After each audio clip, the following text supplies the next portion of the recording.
I was pretty sure this was going to be a really easy film to review. Hey guys, welcome to my The Naked Gun 2025 movie review that will be spoiler free, and I don't know what there is to spoil in this movie because these movies really are about the comedy, not so much the plot. But let's review the movie and rate it, going over my super sophisticated 5-star rating system. And really ask the most subjective question possible, is it funny? Because let's be honest, nobody's gonna watch this and be like, the cinematography was exquisite. So was the sound editing, the mixing, and the score. No, is it funny? And let me just start by saying the cast is freaking great, dude. Pamela Anderson's awesome. Freaking everybody's awesome in this. Liam Neeson is such a perfect cast for this. The guy's literally become a caricature of himself since Taken. It's like plays the same character. I've even freaking done sarcastic movie reviews on his, forgot what movie. It's all the same crap at this point. So why not just make fun of yourself? And yeah, dude, he does good in this, dude. He delivers really well for the most part, where it's like he just plays it straight, just like the iconic Leslie Nielsen did in the original Naked Gun movies. And let me also say, the filmmakers here, dude, they have their hearts in the right place, man. They made this movie with a lot of love, with a lot of heart, and they really mean well in this, man. And I am glad that this movie has a 90% in the freaking tomato meter.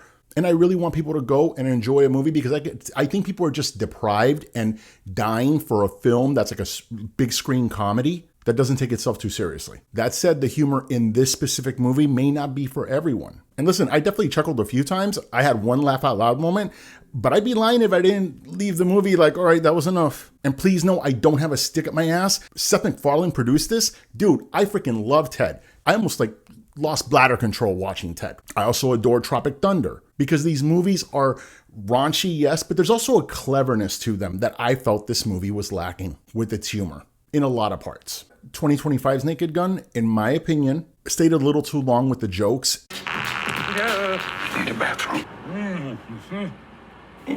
Oh, I'm gonna ruin another suit. And where the other movies are very deadpan, there are moments in this film that it really knew it was a comedy, which to me kind of takes me out of the film. I also like when people really play it straight, because that to me is just funnier. Like if you've ever seen Old School, I know a lot of people love Will Ferrell in Old School.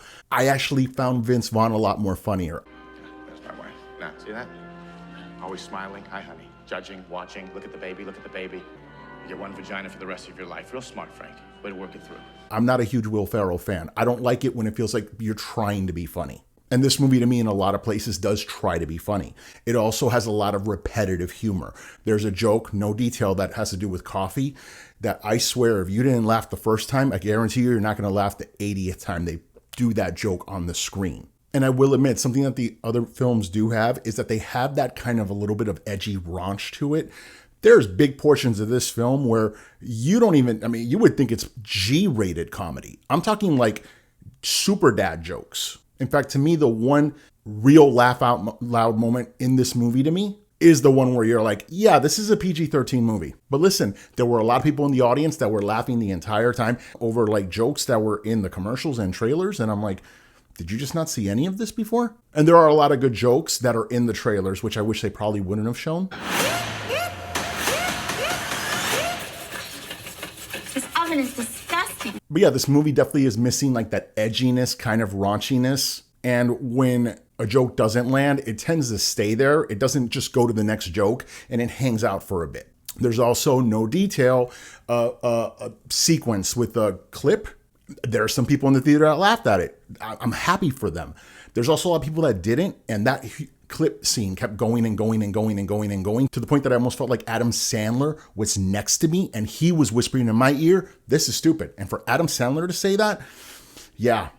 But hey, people love it. And you know what? I want people to laugh. I want people to just enjoy themselves. So I almost feel like a prick saying that, doing this freaking review. This was supposed to be an easy review. And it sucks when you have to rate a movie based on if you found it funny, because I'm not Mr. King of Comedy that I get to decide what's funny or not for someone.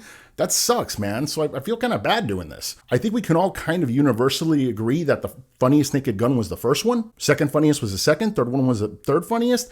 I would put this one as Naked Gun 4 or 5 even. But again, comedy is subjective, and please forgive me. I hope that you guys can go see it and love it and be like, Willy, you were wrong on this one. And you know what? I'm okay with that because I want you to enjoy yourself and I want you to have a good time. And people have been wanting just like comedy now, man. So yeah, man, I love that this is here. Guys, what did you think of 2025's Naked Gun? Let me know in the comments. Guys, please like, subscribe, and whatever, all the stuff that I have. And thanks for watching.